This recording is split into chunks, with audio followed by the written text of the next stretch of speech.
आज हम लोग विष्णु प्रभाकर द्वारा रचित एकांकी के बारे में गहराई से अध्ययन करेंगे, जिसमें उनका काव्य लेखन और एकांकी किस उद्देश्य को लेकर के लिखी गई है, इस विषय पर गहराई से चर्चा करेंगे।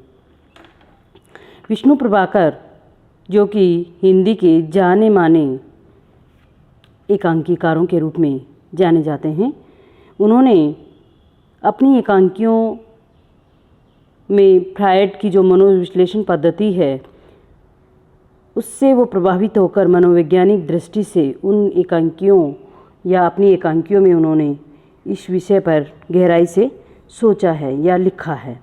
इसमें चरित्र जो हैं, उनके अंतर्द्वंद्वों को और सूक्ष्म विश्लेषण उनके द्वारा किया गया है।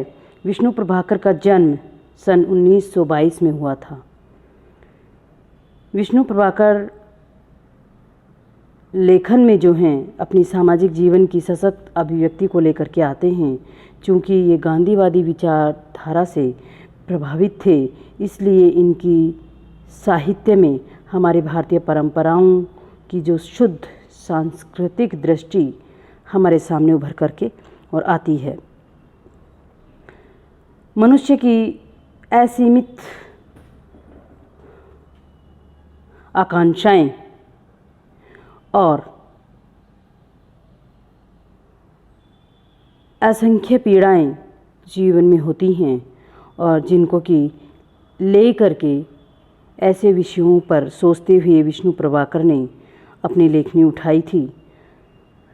विष्णु प्रभाकर का जो साहित्य है वो काफ़ी समृद्ध है, यानी कि बहुत प्रचुर मात्रा में उन्होंने काव्य कृतियाँ लिखी हैं, और उन्होंने जो है हिंदी में अपने उपन्यास, यात्रा वृत्तांत, कहानी संग्रह और इनकी एक जीवनी जो कि बहुत चर्चित है, आवारा मसीहा इत्यादि लेखन इन्होंने किया है। इनके उपन्यासों में हम देख सकते हैं ढलती रात, स्वप्नमयी, कोई तो, अर्धनारीश्वर, ये इनके महत्वपूर्ण उपन्यास हैं। कहानी संग्रह में देख सकते हैं आदि और अंत, संघर्ष के बाद, और जैसा कि मैंने आपको बताया अभी कि इनकी जीवनी जो है बहुत प्रसिद्ध और चर्चित रही है। आवारा मसीहा जीवनी लेखन कला की दृष्टि से भी और साहित्य की दृष्टि से भी। आगे हम इनके देख सकते हैं यात्रा वृत्तांत। यात्रा वृत्तांत में आप देखेंगे कि हिम शिखरों की छाया में, और निबंध जो हैं कलाकार का सत्य, नाटक जो हैं सत्ता के आर पार और नव प्रभाव आदि इनके चर्चित नाटक हैं। विष्णु प्रभाकर की लिखी जो जीवनी है आवारा मसीहा, उसमें इन्होंने प्रसिद्ध उपन्यासकार शरद चंद्र की जीवनी, हिंदी की एक सांस्कृतिक कृति है, उनके रचना कर्म को विष्णु प्रभाकर, उनके रचना कर्म के लिए यानी कि विष्णु प्रभाकर को सोवियत लैंड पुरस्कार मिला है, सलागा सम्मान मिला है, और मूर्ति देवी सम्मान आदि सम्मानों से ये नवाजे गए हैं। इससे आपको देख के पता चलता है कि इनका साहित्य जो है या इनका जो लेखन है वो किस कोटि तक हो सकता है। किसी दूसरे लेखक की जीवनी लिखना उतना ही कठिन कार्य है। क्यों? क्योंकि किसी की जीवनी को अपने शब्दों में उतारना क्योंकि हम अपने विषय में ही ठीक से नहीं जान पाते हैं, ठीक से नहीं लिख पाते हैं। परंतु यदि कोई लेखक बंगला उपन्यासकार चंद्र जैसे जटिल व्यक्तित्व का हो और उसके साहित्य को लिखना या इस चुनौती को स्वीकार करना और शरद चंद्र की आत्मा में प्रवेश करके उन जीवनी को पढ़ने पर हमें ऐसा लगता है कि जैसे उन्होंने शरद चंद्र की जीवन में प्रवेश करके उस जीवनी को क्या हो, जिया हो। तो आवारा मसीहा हिंदी की श्रेष्ठतम एकांकियों में मानी जाती है। यदि विष्णु प्रभाकर ने केवल यही कृति लिखी होती तो उन्हें साहित्य जगत में अमर करने के लिए पर्याप्त थी। उनका जीवन घुमक्कड़ स्वभाव का होने के कारण जीवनी लेखन उनके लिए क्या हुआ? वरदान साबित हुआ। अर्थात विष्णु प्रभाकर को घुमक्कड़ जीवन उन्होंने खूब जिया है, जिसके कारण कि ये शरतचंद्र की वो आधार या उनके साहित्य को आधार बनाकर उन्होंने इस जीवनी को लिखा है। इसलिए आवारा मसीहा उनकी एक महत्वपूर्ण और चर्चित कृति है। हमारे कोर्स में जो यहाँ पर उनकी है ममता का विष एकांकी है। यह एक मनोवैज्ञानिक एकांकी है जिस पर हमारे अंतर मन पर पड़ने वाले गहरे प्रभाव या मन की बात को उन्होंने गहराई से हमारे सामने रखा है। अब हम लोग ममता का जो विष एकांकी है उसका महत्वपूर्ण उद्देश्य और उस एकांकी का मूल विषय क्या है, किस पर लेखक फोकस हमको करना चाहता है, उसके माध्यम से क्या बताना चाहता है, इसके बारे में हम देखेंगे। विष्णु प्रभाकर की जो ममता का विष है वो एक मनोवैज्ञानिक एकांकी है। इसमें एक सच्ची माँ की ममता को बड़ी मार्मिकता के साथ लेखक ने यहाँ प्रस्तुत किया है। इस नाटक की एकांकी में ये जो माँ हैं वह 14 पुत्रों को जन्म दे चुकी है, किंतु उसके पास केवल एक छोटा बच्चा है जिसका नाम क्या है? सुशील, और वह बीमार रहता है। शेष पुत्र या तो कहीं पढ़ के बाहर विदेश चले गए हैं, कुछ मृत्यु को प्राप्त हो जाते हैं और कुछ मातृभूमि की सेवा के लिए उसे छोड़कर चले जाते हैं। वो कहती है, जो सुनील की माँ है, कि उसकी जन्म देने वाली माँ से भी उनके पुत्रों का मानना है कि उसकी जन्म देने वाली माँ से भी उनका एक बड़ा कर्तव्य है अपनी मातृभूमि की रक्षा करना, जिसकी सेवा करना, जिसकी रक्षा करना उनका धर्म है। पिता किसी पुत्र को जाने से नहीं रोकता है क्योंकि वह स्वयं में क्या हैं? आदर्शवादी व्यक्ति हैं। तो एकांकी आगे बढ़ती हुई चलती है और उसमें सुनील क्या होता है? अक्सर बीमार रहता है, लेकिन वह भी बातें तो माँ से दूर जाने की करता है, पर माँ नहीं चाहती है कि सुनील उसे छोड़कर जाए। डॉक्टर सुनील का निरंतर इलाज करता है, अच्छी अच्छी दवाएं देता है, परंतु सुनील का बुखार नहीं उतर पाता है। सुनील बार बार कॉलेज जाने की बात कहता है पर बुखार उसका पीछा ही नहीं छोड़ता है। डॉक्टर को आश्चर्य होता है कि सुनील पर उसकी दवाओं का असर क्यों नहीं हो रहा है। तब डॉक्टर माँ से पूछते हैं कि आप दवाई तो इसको नियमित दे रही हैं या रोज़ाना इसको दवाई दे देती हैं?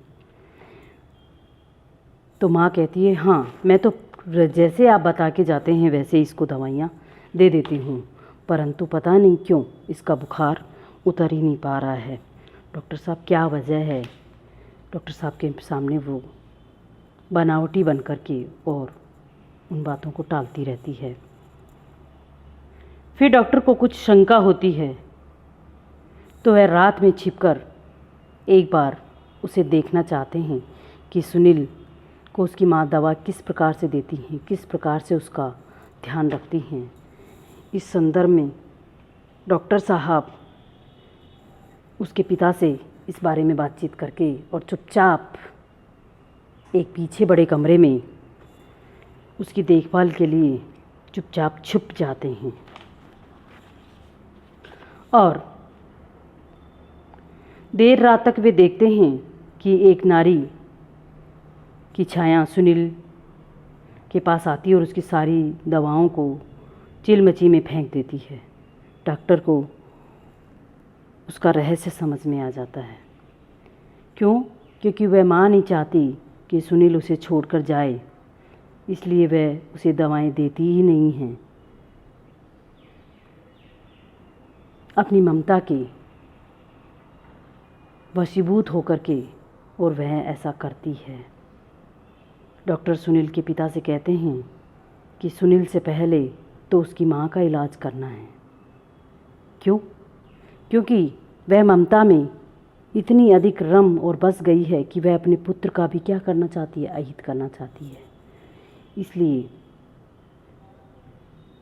इस एकांकी में कवि ने यहाँ माँ की ममता का गहराई से विश्लेषण करते हुए ये पाया है कि कोई भी माँ जिसने अपने 14 बच्चों को जन्म दिया है, वह अपने पुत्रों के एक के बाद एक दूर चले जाने का जो दुख, जो पीड़ा उसे होती है, वह अंतिम पुत्र को अपने पास से नहीं जाने देना चाहती और इसीलिए वह अपने पुत्र को ठीक होना देना भी नहीं चाहती है। वह ये भूल जाती हैं क्योंकि अपनी ममता के कारण कि मेरा बेटा जीवित रहेगा तो मेरे पास रहेगा ना, परंतु थोड़े दिनों के पास उसके रहने का जो एहसास है, वह उसके लालच में अपने पुत्र को जो है ठीक नहीं होने देना चाहती। इसलिए जो प्रस्तुत एकांकी है वह यहाँ बहुत ही मार्मिक है।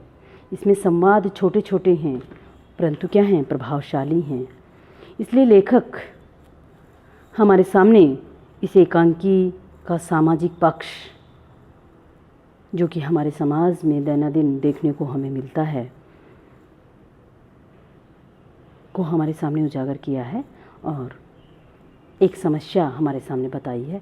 इसलिए ये एकांकी प्रस्तुत जो है वह बहुत ही सफल और बहुत ही मार्मिक है, क्योंकि सामाजिक मूल्यों में माँ की ममता भी एक अपने आप में बहुत महत्वपूर्ण मूल्य है, जिसमें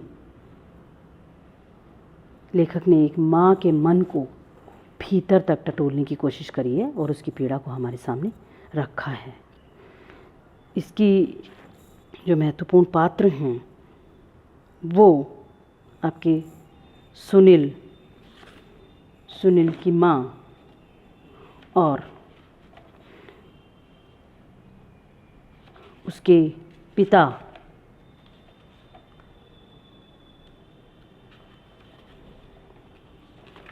और डॉक्टर साहब हैं,